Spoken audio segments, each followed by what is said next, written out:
durante años, la humanidad ha mirado hacia las estrellas preguntándose si estamos solos. Y aunque la ciencia aún no lo admite, los testimonios, las huellas y los rastros parecen decir lo contrario. Y mientras más casos exploramos, más historias surgen, y muchas de ellas sin una explicación concluyente. Es por eso que hoy, seguiremos con la parte 3 de los encuentros extraterrestres y avistamientos ovni más extraños y aterradores, porque si lo que cuentan estos testigos es cierto, entonces no solo nos observan, ya están aquí. Sin más que decir, comencemos. Continuamos con el nivel 9. En la fría noche del 7 de agosto de 1993, Callie Cahill, su esposo e hijos regresaban a casa tras visitar a unos amigos en Melbourne, cuando su vida dio un giro que desafiaría toda explicación racional. Eran cerca de las 11:30 de la noche cuando, en un tramo solitario de la carretera Mount Dandenong, Callie divisó una luz anaranjada suspendida sobre los árboles. En un inicio pensó que era un avión descendiendo, pero cuando pudieron detallarla mejor, resultó ser una especie de nave gigante con una luz que los aturdió al instante. La nave, de forma redondeada y con un resplandor multicolor en la parte inferior, se acercó tanto que Callie pensó ver a los ocupantes a través de unas ventanillas que ésta tenía. El pánico se apoderó de la familia, y Callie gritaba mientras su esposo se cubría los ojos de la luz intensa y negándose a detener el coche. Luego, al pasar la luminosidad dentro de lo que pareció 1 o 2 segundos, Callie despertó aturdida en el asiento, y su esposo e hijos también estaban desorientados, pero siguieron el camino a casa sin darle importancia.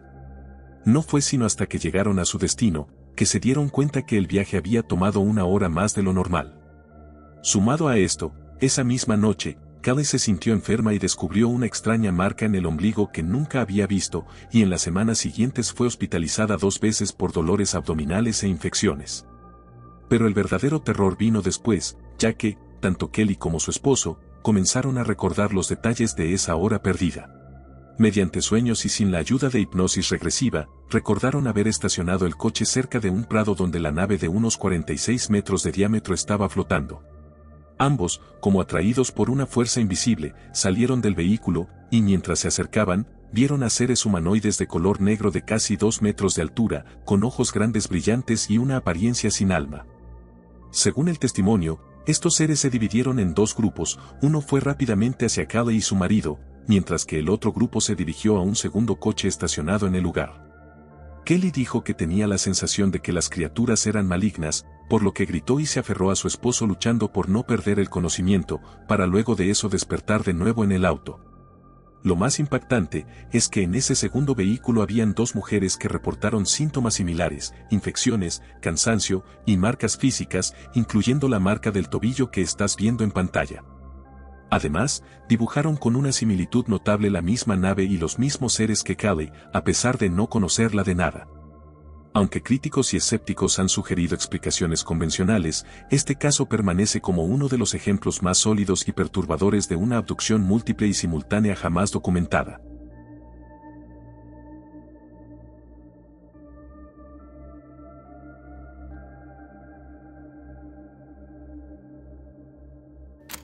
La llanura de Nullarbor en Australia es conocida como una anomalía en la naturaleza, una franja de carretera desolada que se extiende por más de 1000 kilómetros. Pero en la madrugada del 20 de enero de 1988, este lugar desértico se convirtió en el escenario de una persecución a alta velocidad que aterrorizó a la familia Knowles. Faye Knowles viajaba con sus 3 hijos adultos por la Highway, buscando un nuevo comienzo en Adelaida. Eran las 2:45 de la mañana cuando, en medio de la oscuridad total, divisaron una luz brillante y blanca con un centro amarillo, descrita luego como un huevo en una copa que volaba a baja altura. El objeto era silencioso pero activo, ya que la familia vio como el ovni perseguía primero a un camión y a otro coche en sentido contrario. Pero luego, el objeto dio un giro brusco y centró su atención en el vehículo de los Knowles. Sean, quien conducía en ese momento, pisó el acelerador llevando el auto a casi 150 kilómetros por hora, pero aún así, la luz lo alcanzó sin esfuerzo. Cuando el objeto se colocó justo sobre el techo del coche, dijeron percibir que sus voces se distorsionaban como si estuvieran hablando en cámara lenta, además de sentir en sus bocas un extraño sabor metálico. Segundos después, el ovni pareció aterrizar sobre el vehículo y, según el testimonio unánime de la familia, una fuerza invisible levantó el coche del asfalto, lo agitó violentamente y lo soltó. El vehículo se estrelló contra la carretera con tanta presión que uno de sus neumáticos reventó y el coche quedó apuntando en dirección opuesta. La familia, histérica y temiendo por sus vidas, salió del auto y se escondió en la maleza, convencida de que habían sido atacados. Solo cuando vieron que el objeto se fue y no regresó, volvieron al auto para cambiar el neumático reventado y continuar su viaje. Al llegar a Seduna, reportaron el incidente a la policía local, quien tomó el caso en serio, pues la familia estaba en un estado de trauma evidente, el coche estaba dañado y además cubierto de una extraña ceniza. Y por si fuera poca la evidencia, sus relatos fueron corroborados por el mismo camionero y el otro conductor, que confirmaron haber sido perseguidos por el mismo objeto brillante. El incidente Null Arbor es un caso de alto impacto, porque los testigos no solo reportaron ver un ovni, sino que experimentaron una interacción física directa y violenta, dejando tras de sí un daño material que nunca pudo ser explicado de forma convencional.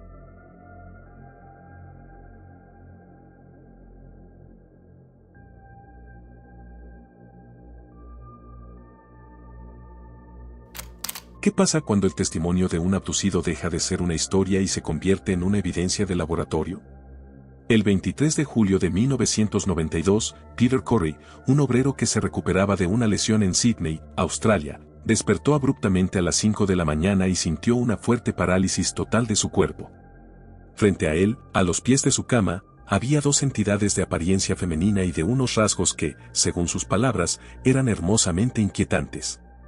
Una era alta, rubia, de ojos azules brillantes, mientras que la otra era de cabello negro con rasgos asiáticos, ambas con un rostro alargado y piel pálidas, que lo observaban en silencio. El encuentro se centró en la entidad rubia, ya que ésta se inclinó sobre Corey, en un contacto que se tornó sexual e invasivo en la zona pélvica. En medio del terror y la frialdad, Peter sintió que le introducían algo en la boca, provocando una breve y aterradora asfixia que interrumpió la experiencia de forma abrupta, quedando inconsciente.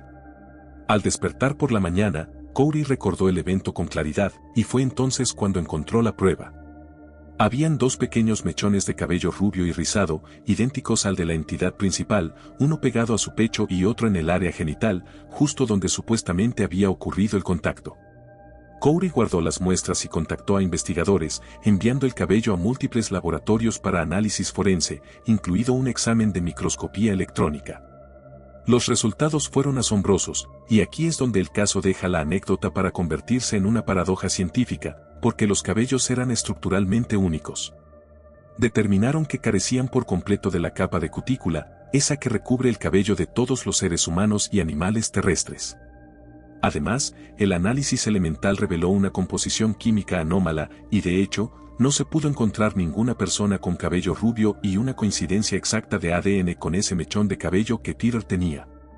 A día de hoy, los cabellos rubios de Peter Corey siguen siendo un misterio biológico de la ufología, y cabe mencionar que este evento fue tan traumático que le provocó un trastorno de estrés postraumático diagnosticado.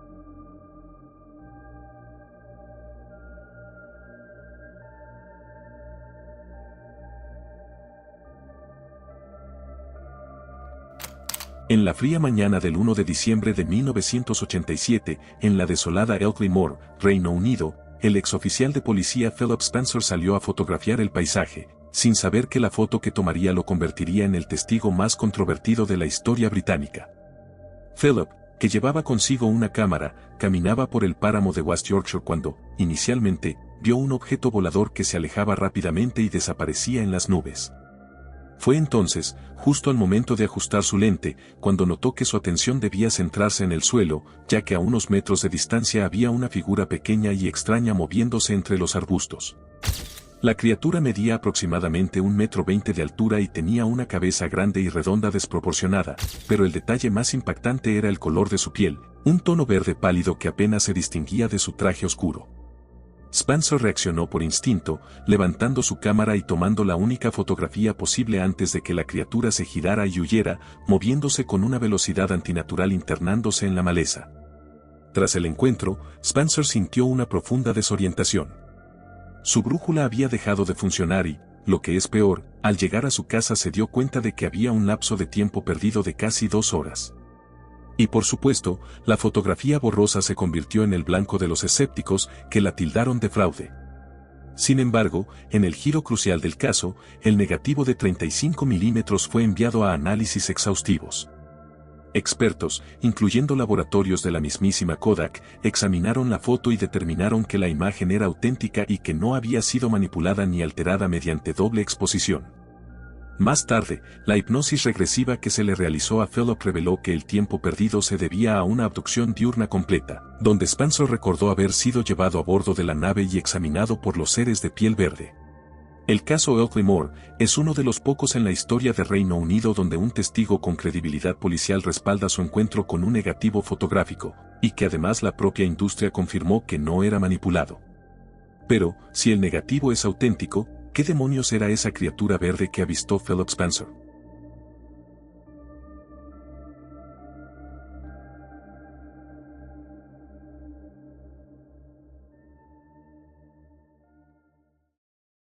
Descendemos al nivel 10.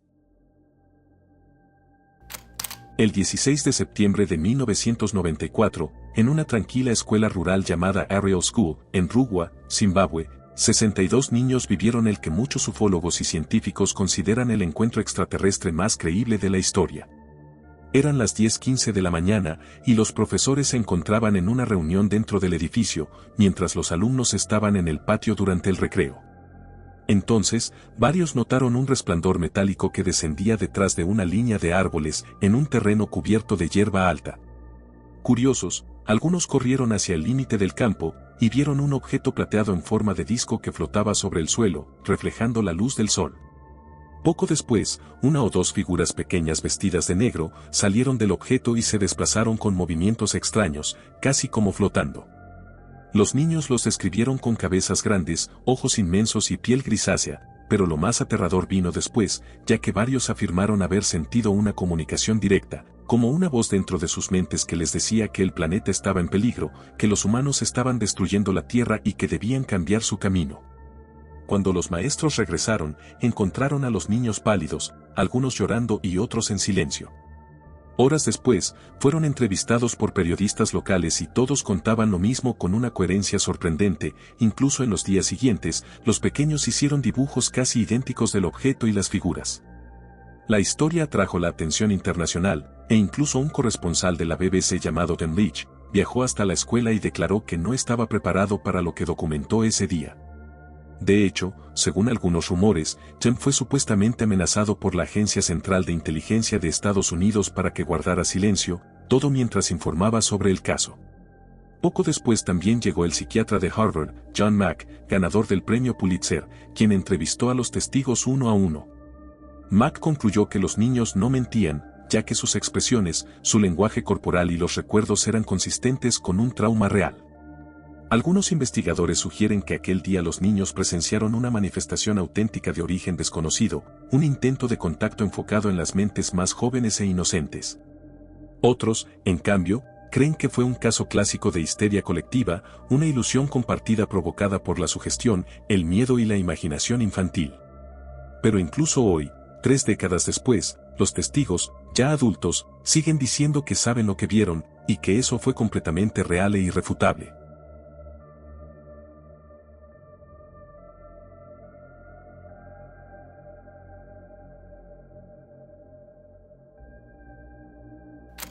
El 29 de agosto de 1967, en el pequeño pueblo de Cusack, en el sur de Francia, 2 niños de 13 y 9 años, pastoreaban vacas en una colina bajo el cielo despejado del verano.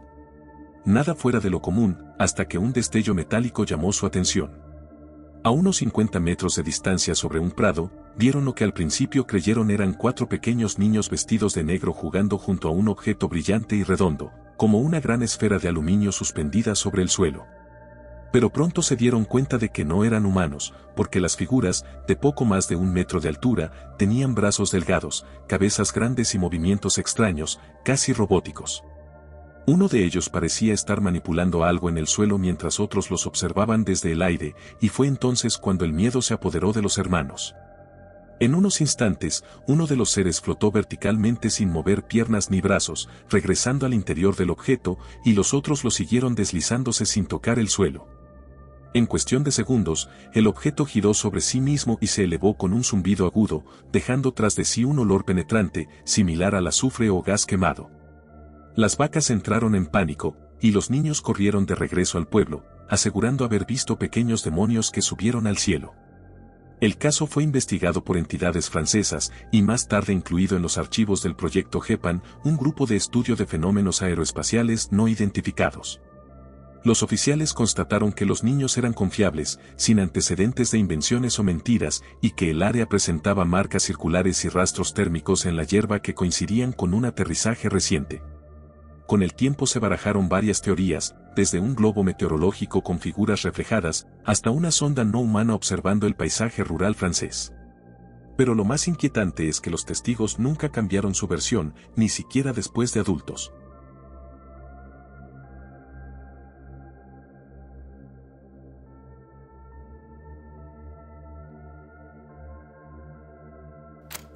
La tarde del 3 de enero de 1979, un carnicero cubano llamado Filiberto Cárdenas, residente en Miami, conducía junto a su esposa, un amigo y la esposa de este, por una zona rural cercana a la carretera 112, cuando el coche comenzó a sacudirse violentamente y se detuvo sin explicación. El motor se apagó, y antes de que pudieran reaccionar, un intenso haz de luz azul descendió sobre el vehículo. Filiberto fue elevado por el aire frente a los ojos de los presentes, y minutos después, la luz desapareció y el coche volvió a arrancar.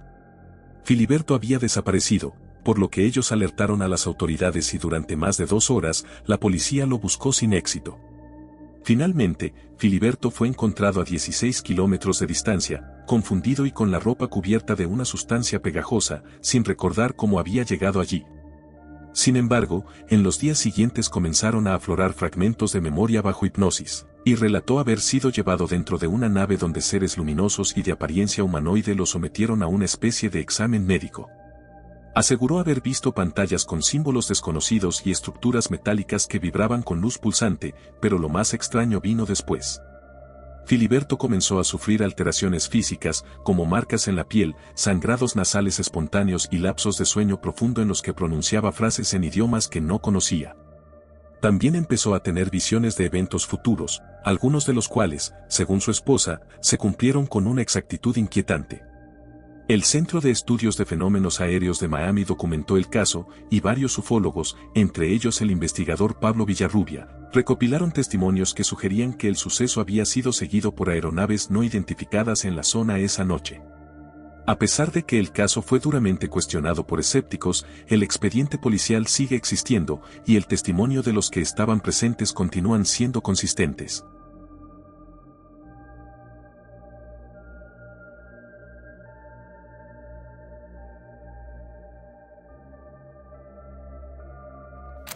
¿Qué sucede cuando el contacto alienígena no termina en abducción, sino en una advertencia fatal?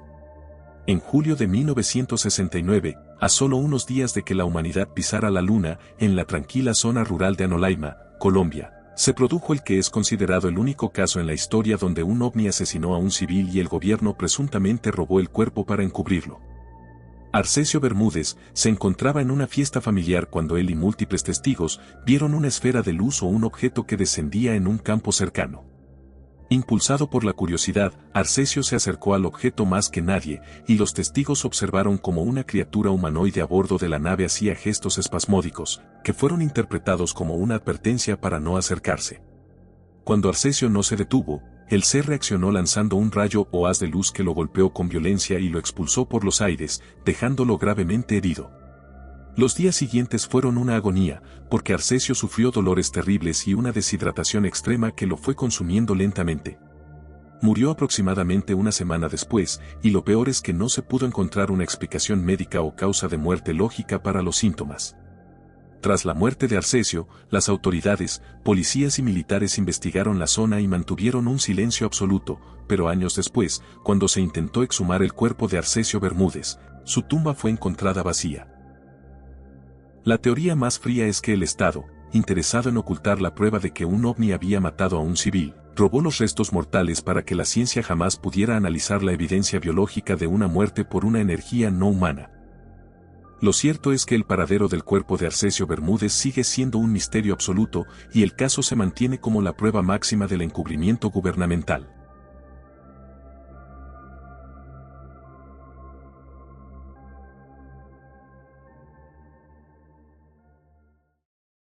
Seguimos con el nivel 11. No hay historia de lo inexplicable más extraña, como la que vas a escuchar en este momento. El 18 de abril de 1961, cerca de Eagle River, Wisconsin, un granjero de pollos de 62 años llamado Joe Samanton estaba en su patio cuando escuchó un siseo fuerte. Miró hacia arriba y vio un objeto plateado, con forma de disco invertido de unos 9 metros de diámetro, que aterrizó suavemente en su propiedad. Al acercarse, vio cómo se abrió una escotilla y dentro, habían 3 seres humanoides de piel oscura, baja estatura y trajes ceñidos similares a pilotos, y según Joe, uno de ellos le hizo una señal amistosa como pidiendo agua en una jarra. El hombre, aún sin entender del todo, tomó una jarra y les llevó agua fresca. A cambio del gesto, uno de los seres le entregó 3 pequeñas galletas circulares, similares a panecillos, unos que, según él, las criaturas parecían estar cocinándolas en una especie de plancha metálica dentro de la nave. En cuanto recibió el obsequio, la escotilla se cerró y el objeto se elevó sin ruido, desapareciendo en segundos. Joe, curioso, probó una de las galletas y dijo que su sabor era simple, como un pan sin sal. A las pocas horas decidió reportar el incidente, y lo que parecía una historia de locura rural terminó llegando al proyecto Libro Azul. Los investigadores confirmaron que Simonton no mostraba signos de engaño ni intoxicación, y de hecho analizaron las galletas y concluyeron que eran de harina, azúcar y grasa, pero eran carentes de sal y tenían un contenido proteico inusualmente alto. Sin embargo, lo que desconcertó a los agentes fue la sinceridad y coherencia de Joe, quien jamás intentó lucrar ni llamar la atención. El caso fue finalmente clasificado como inexplicable pero sin evidencia física concluyente, y algunos sugirieron que Simonton sufrió una breve alucinación hipnagógica. Otros dicen que el evento pudo ser una experiencia de contacto real y deliberadamente absurda, pero a la vez lo suficientemente extraña como para generar muchas más preguntas que respuestas.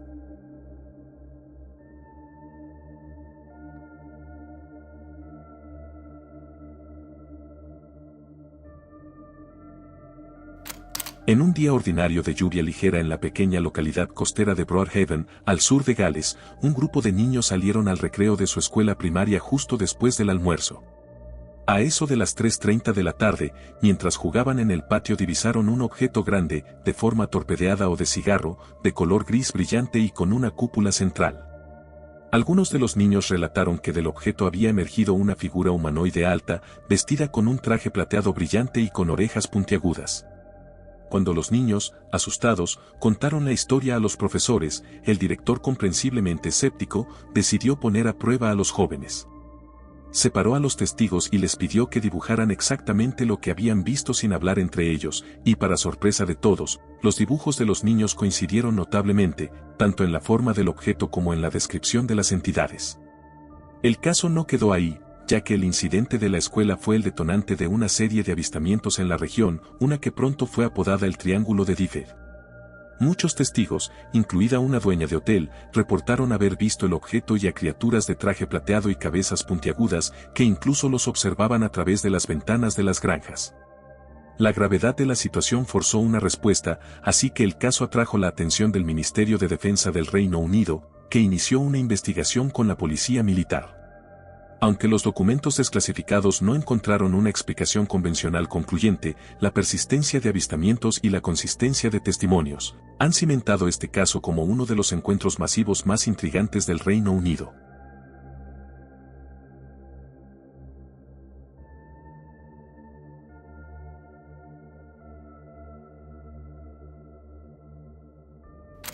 Uno de los más misteriosos y bien documentados aterrizajes de ovnis se observó la tarde del 2 de noviembre de 1971, cerca de Del Pos, Kansas. El joven Ronald Johnson de 16 años estaba con su perro, Dingo, en el patio de su granja alrededor de las 7 de la noche, cuando presenció un objeto brillante y rojizo, que parecía tener unos 9 metros de ancho y flotaba justo por encima del suelo. El objeto emitía un resplandor tan intenso que iluminaba la zona, y dentro de la nave, Ronald vio lo que parecían ser ventanas o luces pulsantes. Lo que más lo sorprendió es que su perro no mostró inquietud ante el objeto, simplemente estaba quieto mirándolo fijamente. También señaló que al mirarlo de forma directa sintió que sus ojos ardían, e incluso pasó varios días con los ojos irritados luego del incidente. Transcurridos varios minutos, la base del objeto comenzó a brillar, intensificó su luminosidad y comenzó a ascender a gran velocidad tumbando un árbol y pasando muy cerca de un cobertizo cercano. Ronald regresó a la casa para alertar a los padres, y cuando la familia fue a investigar la zona, lo que encontraron fue el elemento central de este misterio, una huella física perfecta en la tierra donde había estado el objeto. La huella no era un cráter, sino un anillo circular de aproximadamente 2.5 metros de diámetro, con la tierra en el interior del círculo completamente seca y de un color blanquecino, como con cenizas. El misterio se profundizó con la evidencia táctil, ya que al tocar la tierra ésta se sintió como un polvo gomoso y repulsivo. Incluso la madre de Ronald, que tocó el área con las manos desnudas, experimentó una parálisis temporal y un hormigueo en las manos, un efecto que duró varias semanas. Por supuesto, el anillo de tierra fue examinado, y las muestras analizadas revelaron que la tierra dentro del círculo era completamente hidrofóbica, o sea, repelía el agua, y contenía una sustancia química desconocida que alteraba la composición del suelo, volviéndolo inerte. De hecho, un experimento curioso que hicieron fue colocar en un recipiente mitad de tierra de otro sitio, y mitad de la tierra donde el objeto se había posado, plantando semillas de hierba para ver si crecía con normalidad. Para sorpresa de todos, un lado creció, y el otro no, demostrando aún más que lo que se posó sobre esa tierra no era algo normal.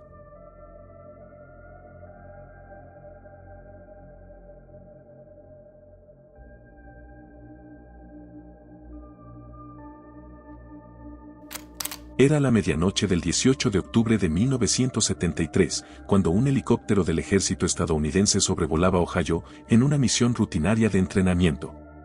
A bordo iban 4 tripulantes, el capitán Lawrence Cohen, el teniente Arrigo Hetzi, el sargento John Healy y el especialista Robert Janczak. A unos 800 metros de altitud, mientras sobrevolaban la zona rural entre Mansfield y Ashland, el sargento Healy notó una luz roja aproximándose desde el horizonte. Al principio, todos pensaron que era un avión comercial, sin embargo, en cuestión de segundos, la luz comenzó a acercarse a una velocidad que definieron como imposible, dirigiéndose directamente hacia ellos.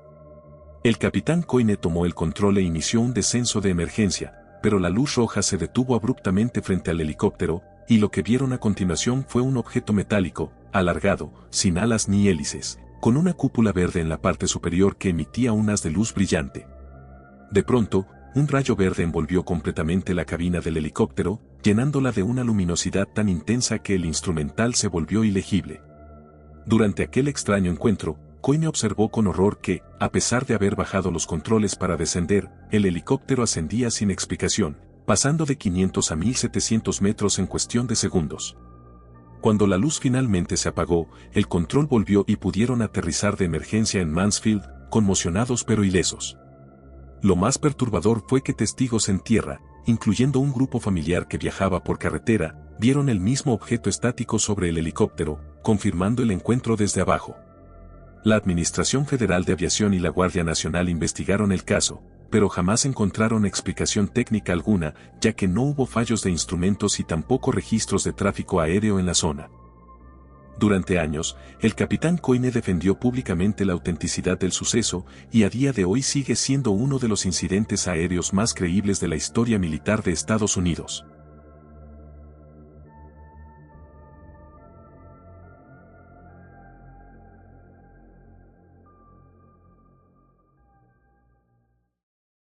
Bajamos al nivel 12.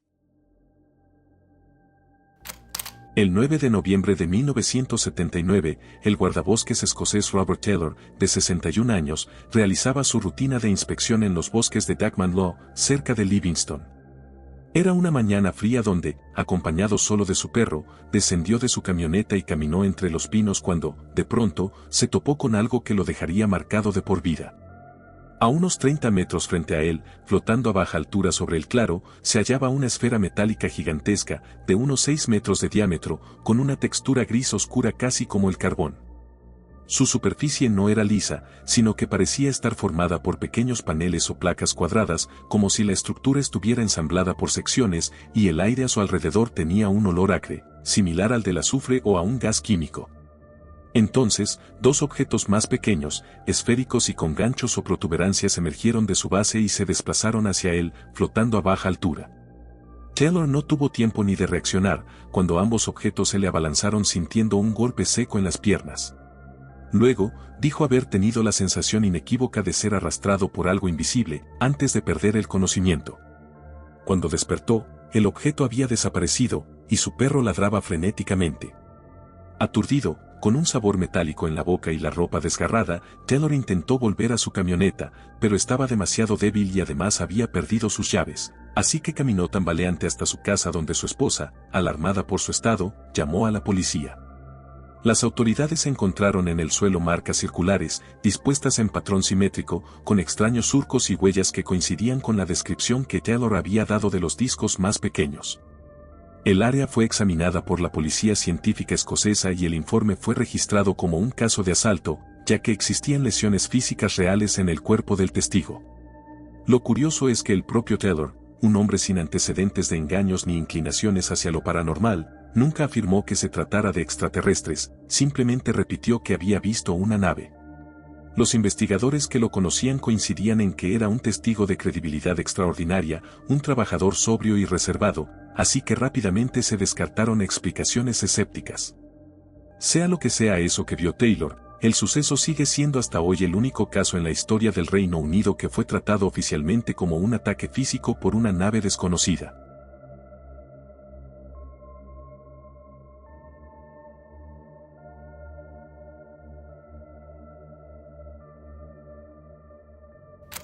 La tarde del 23 de febrero de 1975, dos niños de primaria, Masato Kawano y Kazuhiro Yamada, regresaban a casa por una zona rural del distrito de Kofu. Eran cerca de las 6:30 de la tarde, el sol se desvanecía entre los arrozales y la ciudad encendía sus primeras luces, cuando los pequeños notaron un resplandor anaranjado flotando en el horizonte. Creyendo que era un helicóptero, se acercaron curiosos. Sin embargo, cuando el objeto descendió sobre un viñedo, notaron que no hacía ruido alguno. Lo que vieron los dejó paralizados, una estructura metálica en forma de cúpula, de unos 5 metros de ancho, con 3 patas de aterrizaje y luces parpadeantes en su contorno. Según los niños, una puerta se abrió en el costado del objeto y de su interior emergió una figura humanoide de aproximadamente 1,20 m de altura que vestía un traje plateado, con piel arrugada de color marrón oscuro, una cabeza desproporcionadamente grande y orejas puntiagudas. Kazuhiro afirmó que el ser lo tocó en el hombro con una mano fría y rugosa mientras Masato observaba aterrorizado, y en ese instante, otro ser similar se asomó desde la nave, observándolos fijamente. Los niños corrieron hasta la casa de Kazuhiro, donde su madre notó que estaban pálidos, agitados y apenas podían hablar, por lo que minutos después junto con un vecino, regresaron al sitio del aterrizaje. El objeto ya no estaba, pero el suelo mostraba marcas circulares y áreas ennegrecidas, como si algo pesado hubiera descendido allí. Uno pensaría que se inventaron la historia por haber visto mucho la serie Ultraman, pero al día siguiente, la policía de Kofu inspeccionó la zona, y encontraron 3 hendiduras en forma de triángulo en el terreno y rastros de calor residual en la tierra. Aunque el informe oficial fue discreto, los investigadores concluyeron que las marcas no correspondían a maquinaria agrícola. Años después, los dos niños, ya adultos, mantuvieron la misma versión, sin contradicciones y sin intentar obtener beneficios del relato. Algunos ufólogos japoneses señalaron que, dadas las condiciones del terreno, era casi imposible que hubieran inventado las huellas y los detalles técnicos del objeto. Otros sostienen que pudo tratarse de un globo meteorológico o un experimento militar, aunque ninguna de estas hipótesis explica la figura humanoide ni la interferencia eléctrica reportada en una subestación cercana a la misma hora.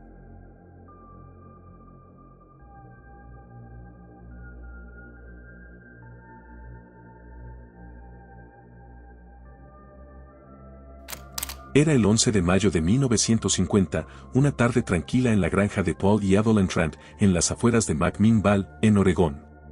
El sol caía lento sobre los campos, y el único sonido era el del viento entre los cultivos, hasta que Evelyn levantó la vista y vio un objeto metálico, brillante, en forma de disco, suspendido en el cielo sin hacer ruido alguno. Gritó a su esposo, que salió corriendo con su vieja cámara Kodak Romer, quien alcanzó a tomar estas 2 fotografías, separadas por apenas unos segundos. En ambas, el objeto parecía flotar sobre el horizonte, con una inclinación perfecta y sin indicios de cuerda o manipulación. Aquellas imágenes, borrosas pero inquietantemente precisas, se convirtieron, con el tiempo, en las fotografías de ovnis más icónicas del siglo XX. El negativo fue analizado durante décadas, pero ni la Fuerza Aérea ni los investigadores del proyecto Libro Azul lograron demostrar un montaje concluyente. Algunos expertos afirmaron que el objeto era un platillo colgado de un cable, o quizás la tapa de una lámpara lanzada al aire para tomar la foto en ese instante. Pero otros insistieron en que la iluminación, la perspectiva y las sombras eran imposibles de reproducir sin un objeto real de gran tamaño a distancia. Lo interesante es que los Trent jamás se beneficiaron del suceso, no vendieron las imágenes, y no buscaron fama ni dinero. Siempre mantuvieron su relato sin cambios, afirmando que no sabían lo que era, pero ahí estaba. Décadas después, los negativos originales fueron estudiados digitalmente y aunque surgieron nuevas teorías, ninguna logró explicar todos los detalles. He leído múltiples foros donde intentan explicarlo desde todos los puntos de vista posibles, pero a mi parecer, no se ponen de acuerdo en una explicación concluyente. Quizá lo más perturbador no sea lo que se ve, sino que sugiere que en un rincón olvidado de Oregón, una pareja rural pudo haber capturado, sin proponérselo, la prueba más pura de algo que nos observa desde arriba sin dejar huellas más que en la película fotográfica. Y si fue un fraude, pues fue extremadamente bien hecho para la época.